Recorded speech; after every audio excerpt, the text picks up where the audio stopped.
Yan. Kung titignan mo ko as if I'm very healthy, I'm very joyful, my life is so good, so beautiful.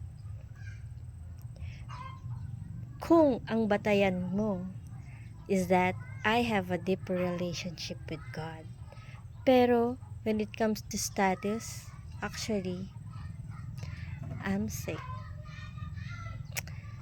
I'm still single at the age of 38. Diba? If I don't have a relationship with God, grabe na siguro yung atake ng worry sa akin. Kasi, ang tanda ko na, yet I'm still single. I don't have a family that I can call my own. Lahat na ng mga kasama ko, may mga anak na, may mga asawa na. 'Di ba?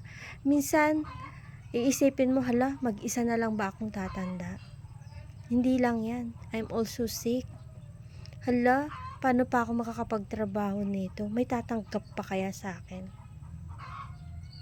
Imagine those issues that I have in my life. But you know what?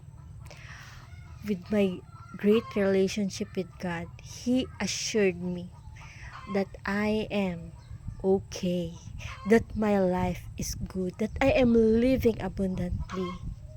Alam mo kung bakit? Because God has already purified my soul. He renewed my mind. He cleansed my heart. I've already experiencing His salvation.